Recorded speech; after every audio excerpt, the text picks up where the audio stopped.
നമസ്കാരം. CBN വാർത്തകളിലേക്ക് സ്വാഗതം. ആദ്യം പ്രധാന വാർത്തകൾ. കൊരട്ടി ഗ്രാമപഞ്ചായത്തിന്റെ പടിഞ്ഞാറൻ മേഖലയിൽ കുട്ടികൾക്കും മുതിർന്നവർക്കും കായിക പരിശീലനത്തിനും മത്സരങ്ങൾ സംഘടിപ്പിക്കാനുമായി മൈതാനവും ഇൻഡോർ സ്റ്റേഡിയവും ഒരുക്കണമെന്ന്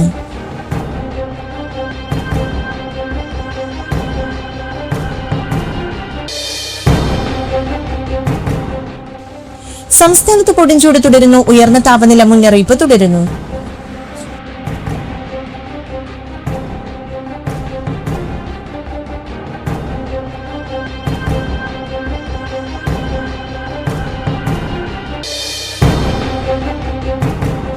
തത്തകളും വന്യജീവികളാണെന്നും കൃഷിനാശമുണ്ടാക്കിയതിന് നഷ്ടപരിഹാരം നൽകണമെന്ന് ബോംബെ ഹൈക്കോടതി.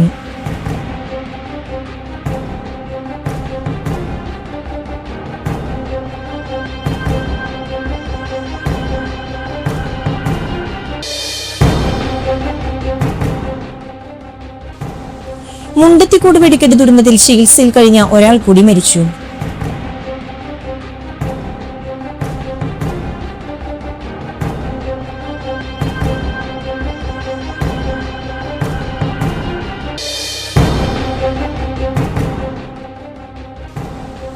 കനത്ത ചൂടിനെ തുടർന്ന് ഉപഭോഗം വൻതോതിൽ വർദ്ധിച്ചതോടെ സംസ്ഥാനത്ത് വൈദ്യുത നിയന്ത്രണം ഏർപ്പെടുത്തുന്നു.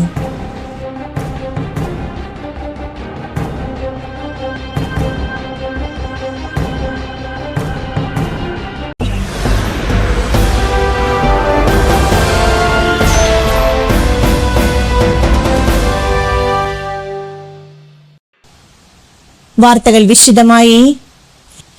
കൊരട്ടി ഗ്രാമപഞ്ചായത്തിന്റെ പടിഞ്ഞാറൻ മേഖലയിൽ കുട്ടികൾക്കും മുതിർന്നവർക്കും കായിക പരിശീലനത്തിനും മത്സരങ്ങൾ സംഘടിപ്പിക്കാനുമായി മൈതാനവും ഇൻഡോർ സ്റ്റേഡിയവും ഒരുക്കണമെന്ന് Attupadam Gramika cultural arts and sports club and ലൈബ്രറിയുടെ രജത ജൂബിലി ആഘോഷത്തിന്റെ ഭാഗമായി ഒരുക്കിയ ബാലസംഗമം ആവശ്യപ്പെട്ടു.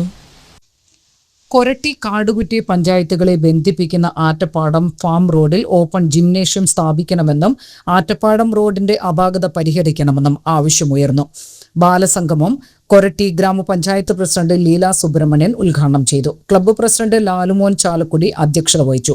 ഗവൺമെന്റ് ജില്ലാ മാനസികാരോഗ്യ കേന്ദ്രത്തിലെ psychiatrist social worker Rajeev Thankappan, Annanad doctor care homeopathy ക്ലിനിക്കിലെ medical officer doctor Dia Govind എന്നിവർ ക്ലാസ് നയിച്ചു. സെക്രട്ടറി അജയ് മോഹൻ, സ്ഥാപക പ്രസിഡന്റ് കെയർ സജീവ്, സ്ഥാപക സെക്രട്ടറി സജീവ് തങ്കപ്പൻ, പാർവൻ കെ രാജീവ്, ബാലവിഭാഗം president Devarag Sajeev, MC Akhil, AA Ramakrishnan, VK Madhu, KA Mohanan, KA Abhijith എന്നിവർ പ്രസംഗിച്ചു. സഹായം നമ്മൾക്ക് പഞ്ചായത്തിന് കിട്ടേണ്ടത് ഞാൻ നേരത്തെ സൂചിപ്പിച്ച പോലെ ഇവിടുത്തെ യുവാക്കള് അതിനൊന്ന് നർമ്മരംഗത്തേക്ക് ഇറങ്ങണം. സ്ഥലങ്ങൾ ഇപ്പോൾ പഞ്ചായത്തിൻ്റെ ഇപ്പോൾ പെരുമാറ്റച്ചട്ടം കഴിഞ്ഞാൽ നമ്മൾ സ്ഥലത്തിന് വേണ്ടിയിട്ട് പേപ്പറിൽ പരസ്യം ചെയ്യും. നമ്മൾ ഇത്ര അതിൻ്റെ മാനദണ്ഡങ്ങൾ വെച്ചിട്ടാണ് ചെയ്യുക. അപ്പോൾ ആദ്യം ഒരു 50 സെൻറ്റ് ഭൂമി നമുക്ക് കിട്ടാവുന്ന രീതിയിൽ നമ്മൾ ഏറ്റവും വിലക്കുറവിന് കിട്ടാവുന്ന രീതിയിലാണ് നമ്മൾ ഇത് പരസ്യം ചെയ്യും. ആ പരസ്യം ചെയ്ത് കഴിഞ്ഞാൽ മത്സരാടിസ്ഥാനത്തിൽ എല്ലാ ഭാഗത്തുനിന്നും വയ്ക്കും. ഇപ്പോൾ 98 കാലഘട്ടത്തിൽ പഞ്ചായത്തിലെ ആദ്യത്തെ ടേമിൽ മെമ്പറായിരിക്കുമ്പോഴാണ് വനിതാ വ്യവസായ കേന്ദ്രത്തിനും പൊതു വ്യവസായ കേന്ദ്രത്തിനും വേണ്ടി അന്നത്തെ പ്രസിഡന്റ് അന്ന് വി ദേവസേനാണ്. അപ്പോൾ അപേക്ഷ ക്ഷണിച്ചു. ഞാൻ എൻ്റെ ഒരു കൊച്ചറിവ് കൊണ്ടാണ് നമ്മുടെ ആറ്റപ്പാടത്ത് അന്ന് 50 സെൻറ്റ് ഭൂമി ചമക്കാരെ കുഞ്ഞിരുന്നേണ്ട സ്ഥലം നമ്മൾ കൊട്ടേഷനിൽ വെക്കുകയും അപ്പോൾ അതിനൊക്കെ ഉള്ളത് ആരാണ്? വെള്ളം തന്നെയാണ് ഇതിലെല്ലാം ഉള്ളത്. അപ്പോൾ നമ്മൾ എന്ത് ചെയ്യണം? ധാരാളം വെള്ളം കിട്ടണം.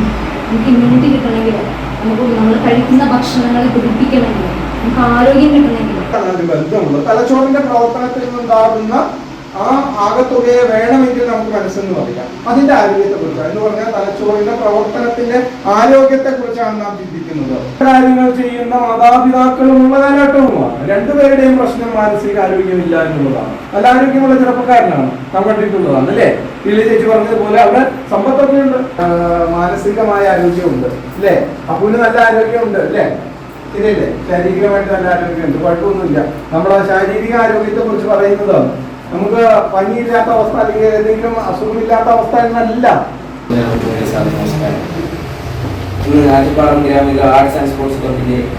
സംസ്ഥാനത്ത് കൊടുംചൂട് തുടരുന്നു. ഉയർന്ന താപനില മുന്നറിയിപ്പ് തുടരുന്നു.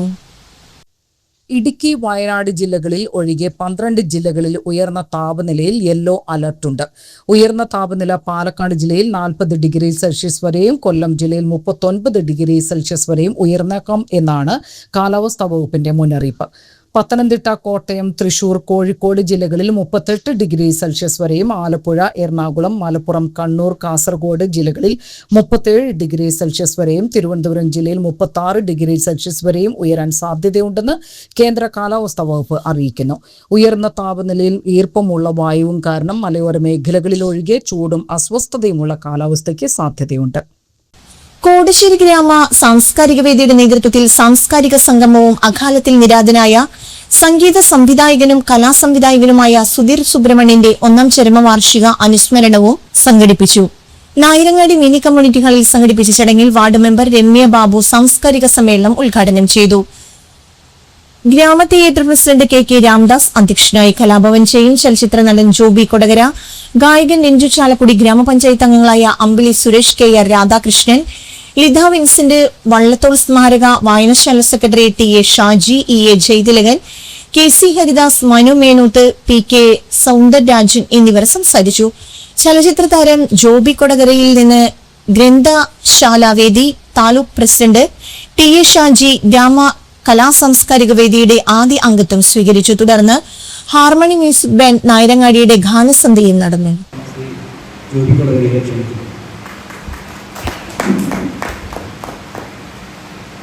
എല്ലാവർക്കും നമസ്കാരം. വേദിയിലിരിക്കുന്ന ഗ്രാമ കലാസാംസ്കാരിക വേദിയുടെ പ്രിയപ്പെട്ട എല്ലാവരും, പ്രിയപ്പെട്ട വാർഡ് മെമ്പർമാർ, ഇവിടെ കൂടിയിരിക്കുന്ന വലിയ കലാകാരന്മാരെ, കലാകാരികളെ, സത്യം പറഞ്ഞാൽ ഇങ്ങനൊരു വേദി പങ്കിടാൻ വിഷമമുണ്ടെങ്കിലും വരാതിരിക്കാനും വയ്യല്ലോ. സുധീറിനെ കുറിച്ചുള്ള ഓർമ്മകൾ ഒരുപാടാണ്. എന്നെക്കാൾ കൂടുതൽ ഒരു പക്ഷെ നിങ്ങൾക്കുണ്ടാവും. ഒരുമിച്ച് പങ്കെടുത്ത പ്രോഗ്രാമുകൾ, ഷോർട്ട് ഫിലിം ലൊക്കേഷനുകൾ, അങ്ങനെ ഒരുപാട് തമാശകളല്ല, അങ്ങനെ ഒരുപാട് കാര്യങ്ങളുണ്ട്. സുധീറിനെ ആദ്യമായിട്ട് ഞാൻ കാണുന്നത് ഒരു പ്രോഗ്രാമിൻ്റെ സ്റ്റേജിൻ്റെ പുറകിൽ വെച്ചാണ്. കുറേയിലുള്ള ഒരു ട്രൂപ്പിൻ്റെ കൂടെ ഞാൻ പ്രോഗ്രാം ചെയ്യുമ്പോൾ സുധീർ കൂടി ഉണ്ടായിരുന്നു. അങ്ങനെയാണ് സുധീറിനെ പരിചയപ്പെടുന്നത്. സംസ്ഥാനത്ത് വൈദ്യുതി പ്രതിസന്ധിക്ക് ആശ്വാസമായി അധിക വൈദ്യുതി നൽകാൻ KSEBക്ക് അനുമതി. ഹ്രസ്വകാല അടിസ്ഥാനത്തിൽ അധിക വൈദ്യുതി വാങ്ങാനുള്ള KSEBയുടെ അപേക്ഷയ്ക്കാണ് റെഗുലേറ്ററി കമ്മീഷൻ അംഗീകാരം നൽകിയത്. മെയ് പകുതി വരെ ഉണ്ടാകാനിടയുള്ള പ്രതിസന്ധി മറികടക്കാൻ 250 മെഗാവാട്ട് വരെ അധിക വൈദ്യുതി ലഭ്യമാക്കും.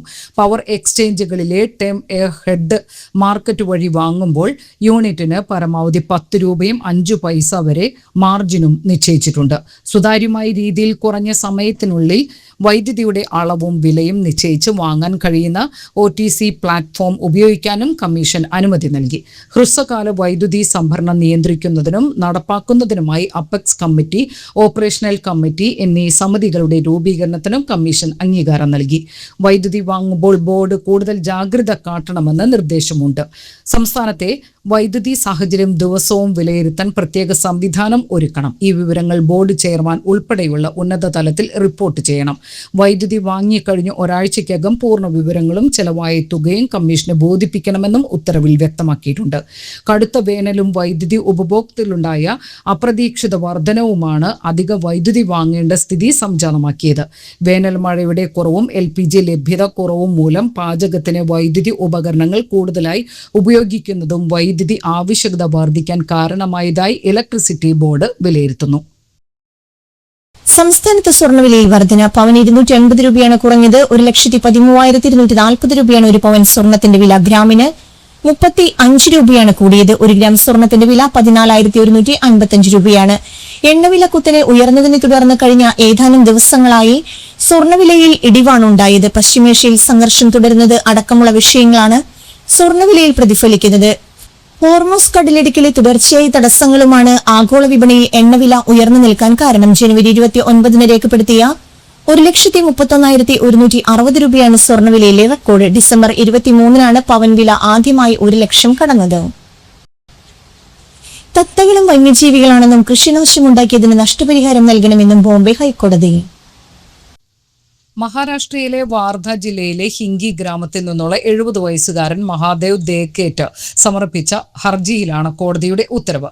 നാഗ്പൂർ ബെഞ്ചിലെ ജസ്റ്റിസുമാരായ ഉർമിള ജോഷി ഫാൽക്കെ, നിവേദിത മെഹ്ത എന്നിവരുടേതാണ് ഉത്തരവ്.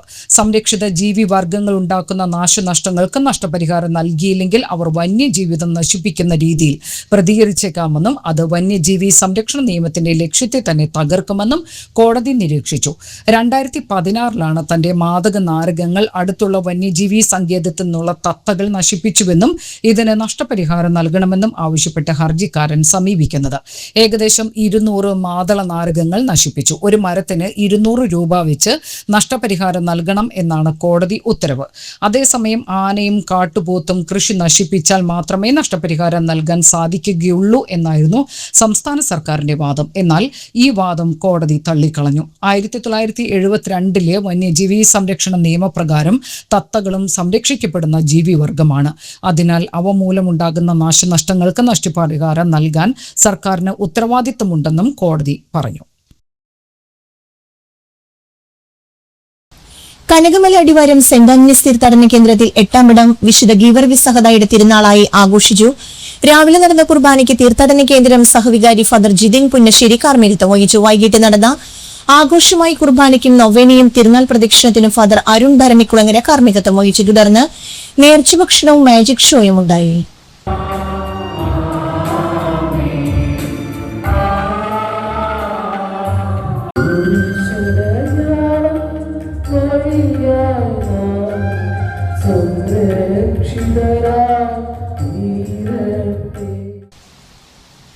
മുണ്ടത്തിക്കൂട് വെടിക്കെട്ട് ദുരന്തത്തിൽ ചികിത്സയിൽ കഴിഞ്ഞ ഒരാൾ കൂടി മരിച്ചു. തൃശൂർ സ്വദേശി രാകേഷാണ് മരിച്ചത്. തൃശൂർ മെഡിക്കൽ കോളേജിൽ ചികിത്സയിലായിരുന്ന രാകേഷ് പുലർച്ചെയാണ് മരിച്ചത്. ഇതോടെ ദുരന്തത്തിൽ മരിച്ചവരുടെ എണ്ണം 17ആയി ഉയർന്നു. വെടിക്കെട്ടുപുര സ്ഫോടനത്തിൽ രാകേഷിന് 85% പൊള്ളലേറ്റിരുന്നു. സാരമായി പരിക്കേറ്റ രാകേഷ് തീവ്രപരിചരണ വിഭാഗത്തിൽ ചികിത്സയിലായിരുന്നു. ഞായറാഴ്ച ചികിത്സയിലിരുന്ന ഒരാൾ മരിച്ചിരുന്നു. എടപ്പാൾ സ്വദേശി ഉണ്ണികൃഷ്ണനാണ് ഞായറാഴ്ച മരിച്ചത്. വെടിക്കെട്ട് ലൈസൻസി മുണ്ടത്തിക്കോട് സതീശനും കഴിഞ്ഞ ദിവസം മരിച്ചു. ഏപ്രിൽ 21 ചൊവ്വാഴ്ച ഉച്ചയ്ക്ക് 3:20 നാടിനെ നടുക്കിയ ദുരന്തം ഉണ്ടായത്. തൃശൂർ പൂരത്തിന് മുന്നോടിയായി തിരുവമ്പാടി വിഭാഗത്തിന് വേണ്ടിയുള്ള വെടിക്കെട്ട് സാമഗ്രികൾ നിർമ്മിക്കുന്നതിനിടെയാണ് പൊട്ടിത്തെറി ഉണ്ടായത്. അപകടത്തിൽ കാണാതായ 4 പേരുടെയും മൃതദേഹങ്ങൾ തിരിച്ചറിഞ്ഞതായാണ് സൂചന. അപകട സ്ഥലത്ത് നിന്ന് ശേഖരിച്ച മൃതദേഹ അവശിഷ്ടങ്ങളുടെ DNA പരിശോധനയിൽ 4 പേരെയും തിരിച്ചറിഞ്ഞതായാണ് റിപ്പോർട്ട്. കനത്ത ചൂടിനെ തുടർന്ന് ഉപഭോഗം വൻതോതിൽ വർദ്ധിച്ചതോടെ സംസ്ഥാനത്ത് വൈദ്യുത നിയന്ത്രണം ഏർപ്പെടുത്തുന്നു. പീക്ക് ലോഡ് മാനേജ്മെന്റ് എന്ന പേരിലാണ് നിയന്ത്രണം ഇല്ലാതെ മുന്നോട്ടു പോകാനാകില്ലെന്ന നിലപാടിലാണ് വൈദ്യുതി ബോർഡ്. 15 മിനിറ്റ് മുതൽ അരമണിക്കൂർ വരെയാകും വൈദ്യുതി നിയന്ത്രണം ഏർപ്പെടുത്തുക. വൈദ്യുത മുടക്കം SMS ആയി ഉപഭോക്താക്കളെ അറിയിക്കും. അതാത് പ്രദേശത്തിന്റെ സാഹചര്യവും വൈദ്യുത ഉപയോഗ തോതും പരിഗണിച്ചായിരിക്കും നിയന്ത്രണം ഏർപ്പെടുത്തുക. പീക്ക് മണിക്കൂറുകളിലെ വൈദ്യുതി ഉപയോഗം ക്രമീകരിച്ച് സഹകരിക്കണമെന്ന് KSEB അഭ്യർത്ഥിച്ചു. വൈകിട്ട് 6-നും രാത്രി 11-നും ഇടയിൽ വൈദ്യുതി ഉപഭോഗം വളരെ ഉയർന്നിരിക്കുകയാണ്. ലോഡ് താങ്ങാൻ കഴിയാത്തത്ര തരത്തിൽ ഉയരുമ്പോൾ സിസ്റ്റം തന്നെ തകരാറിലാകാൻ ഇടയാക്കുമെന്ന് KSEB പറയുന്നു. നിലവിലെ പ്രതിസന്ധി തരണം ചെയ്യാൻ വൈകിട്ട് 6-നും രാത്രി 11-നും ഇടയിൽ വൈദ്യുതി ഉപയോഗം പരമാവധി കുറയ്ക്കണം. Pump set, induction stove, water heater, ഇസ്തിരിപ്പെട്ടി, വാഷിംഗ് മെഷീൻ തുടങ്ങിയ ഉപകരണങ്ങളുടെ ഉപയോഗവും വൈദ്യുതി വാഹന ചാർജിങ്ങും 6 മണിക്ക് ശേഷം ഒഴിവാക്കണം. AC-യുടെ താപനില 24-26 ഡിഗ്രി സെൽഷ്യസിൽ ക്രമീകരിച്ചും അത്യാവശ്യമല്ലാത്ത ലൈറ്റുകളും മറ്റു ഉപകരണങ്ങളും ഓഫ് ചെയ്തും സഹകരിക്കണമെന്നും KSEB ആവശ്യപ്പെട്ടു. റവറന്റ് ഫാദർ ജോസഫ് മുട്ടുമന ക്ഷീരകർഷക അവാർഡ് വിതരണവും PDDP ദിനാഘോഷവും ബുധനാഴ്ച രാവിലെ നടക്കുമെന്ന് ചെയർമാൻ ഫാദർ തോമസ് വാളക്കാരൻ വാർത്താസമ്മേളനത്തിൽ അറിയിച്ചു. മികച്ച സംഘങ്ങൾക്കുള്ള അവാർഡ് വിതരണവും കന്നുകുട്ടി പരിപാലന പദ്ധതി, തീറ്റപ്പുൽ കൃഷി സബ്സിഡി പദ്ധതി എന്നിവയുടെ ഉദ്ഘാടനവും ഇതോടൊപ്പം നടത്തും. MP ബെന്നി ബെഹനാൻ പൊതുസമ്മേളനവും ക്ഷീരകർഷക അവാർഡ് വിതരണവും ഉദ്ഘാടനം ചെയ്യും. മാർ തോമസ് ചക്കേത്ത് അധ്യക്ഷനാവും. മികച്ച സംഘങ്ങൾക്കുള്ള അവാർഡ് വിതരണം ഡോക്ടർ R രാജീവും കന്നുകുട്ടി പരിപാലന പദ്ധതി 2ാം ഘട്ടം ഉദ്ഘാടനം നഗരസഭ ചെയർപേഴ്സൺ റീത്ത പോളും തീറ്റപ്പുൽ കൃഷി വിതരണ ഉദ്ഘാടനം കാലടി പഞ്ചായത്ത് പ്രസിഡന്റ് പൗളി ബേബിയും നിർവഹിക്കും. വിവിധ അവാർഡുകളുണ്ട്. അതായത് 25 ലിറ്റർ പാല് അളക്കുന്ന കർഷകരുണ്ട്. അതിന് മുകളിലേക്ക് അളക്കുന്ന കർഷകരുണ്ട്. അപ്പോൾ എ ബി വിഭാഗമായിട്ട് അതിനെ തിരിച്ചിരിക്കുകയാണ്. എ വിഭാഗം എന്ന് പറയുന്നത് 25 ലിറ്റർ പാലിന് മുകളിൽ അളക്കുന്നവരും അതിന് താഴെ അളക്കുന്നവർ ബി വിഭാഗത്തിലുള്ളവരുമായിട്ട് തിരിച്ച് 2 വിഭാഗത്തിലുള്ളവർക്ക് ഫസ്റ്റ് സെക്കൻഡ് അവാർഡുകൾ 1ഉം 2ഉം സ്ഥാനക്കാർക്ക് അവാർഡുകൾ കൊടുക്കുന്ന രീതിയാണ്. അപ്പോൾ 4 പേര് മൊത്തത്തിൽ 4 പേർക്ക് മികച്ച കർഷകർക്കുള്ള അവാർഡിന് 1ഉം 2ഉം സ്ഥാനക്കാരായിട്ട് വരും. വിജയികൾ 2 വിഭാഗമായിട്ടാണ് വിജയികളെ തീരുമാനിച്ചിട്ടുള്ളത്. എ കാറ്റഗറിയിൽ പ്രതിദിനം 25 ലിറ്റർ പാല് 5 പശുക്കൾ വരെയുള്ള കർഷകർ 25 ലിറ്റർ പാല് വരെ അളക്കുന്ന സംഘത്തിൽ അളക്കുന്നവർ. 1ാം സ്ഥാനത്തിന് അർഹമായിട്ടുള്ളത് ശ്രീ എബ്രഹാം പൈലി, കഴുന്നുള്ളൂർ വീട്, മേക്കടമ്പ് എന്ന സ്ഥലത്തുള്ള ആളാണ്. 2ാം സ്ഥാനത്ത് സംസ്ഥാനത്ത് മഴ മുന്നറിയിപ്പ്. അടുത്ത 5 ദിവസം കേരളത്തിൽ ശക്തമായ മഴ സാധ്യതയാണ് പ്രവചിക്കുന്നത്. ബുധൻ, വ്യാഴം, വെള്ളി ദിവസങ്ങളിൽ വിവിധ ജില്ലകളിൽ യെല്ലോ അലർട്ട് പ്രഖ്യാപിച്ചു. ഒറ്റപ്പെട്ട ശക്തമായ മഴയ്ക്കുള്ള സാധ്യതയാണ് പ്രവചിക്കപ്പെട്ടിരിക്കുന്നത്. 24 മണിക്കൂറിൽ 64.5 മില്ലിമീറ്റർ മുതൽ 115.5 മില്ലിമീറ്റർ വരെ മഴ ലഭിക്കുന്ന സാഹചര്യത്തെയാണ് ശക്തമായ മഴ എന്നതുകൊണ്ട് അർത്ഥമാക്കുന്നത്. ബുധനാഴ്ച പത്തനംതിട്ട, ഇടുക്കി ജില്ലകളിൽ യെല്ലോ മുന്നറിയിപ്പാണുള്ളത്. വ്യാഴാഴ്ച കണ്ണൂർ, കാസർഗോഡ് ജില്ലകളിലാണ് യെല്ലോ അലർട്ടുള്ളത്. വെള്ളിയാഴ്ച പത്തനംതിട്ട, ഇടുക്കി, വയനാട് ജില്ലകളിലാണ് മുന്നറിയിപ്പുള്ളത്. പട്ടികജാതി വികസന വകുപ്പിന്റെ കീഴിൽ ജില്ലയിൽ പ്രവർത്തിക്കുന്ന വിആർപുരം ITIയിലെ ഉപയോഗശൂന്യമായ ഇലക്ട്രോണിക്സ് ഉപകരണങ്ങൾ ലേലം ചെയ്യുന്നു. ലേലവസ്തുക്കൾ മെയ് 12 രാവിലെ 11 മണിക്ക് വിആർപുരം ITIയിൽ ഉത്തരമേഖല ഡെപ്യൂട്ടി ഡയറക്ടർ പരസ്യമായി ലേലം ചെയ്യും. ലേലത്തിൽ പങ്കെടുക്കുന്നവർ 200 രൂപ നിരതദ്രവ്യം കെട്ടിവെക്കണം. കൂടുതൽ വിവരങ്ങൾക്ക് വിആർപുരം ITIയിൽ ബന്ധപ്പെടുക. ഫോൺ 048027006005. കൂർക്കമറ്റം മാച്ചാടൻ ജോസ് നിര്യാതനായി. 82 വയസ്സായിരുന്നു. സംസ്കാരം നടത്തി. പ്രധാന വാർത്തകൾ ഒരിക്കൽ കൂടി. കൊരട്ടി ഗ്രാമപഞ്ചായത്തിന്റെ പടിഞ്ഞാറൻ മേഖലയിൽ കുട്ടികൾക്കും മുതിർന്നവർക്കും കായിക പരിശീലനത്തിനും മത്സരങ്ങൾ സംഘടിപ്പിക്കാനുമായി മൈതാനവും ഇൻഡോർ സ്റ്റേഡിയവും ഒരുക്കണമെന്ന്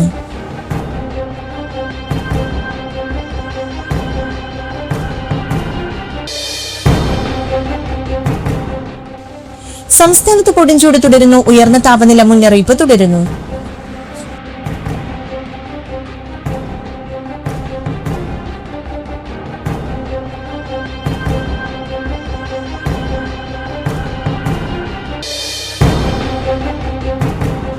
തത്തകളും വന്യജീവികളാണെന്നും കൃഷിനാശമുണ്ടാക്കിയതിന് നഷ്ടപരിഹാരം നൽകണമെന്ന് ബോംബെ ഹൈക്കോടതി.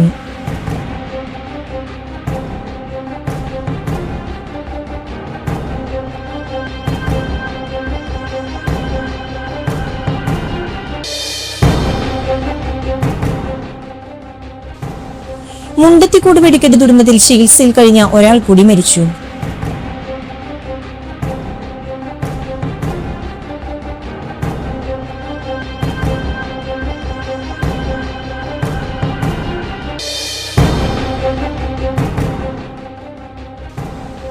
കനത്ത ചൂടിനെ തുടർന്ന് ഉപഭോഗം വൻതോതിൽ വർദ്ധിച്ചതോടെ സംസ്ഥാനത്ത് വൈദ്യുത നിയന്ത്രണം ഏർപ്പെടുത്തുന്നു.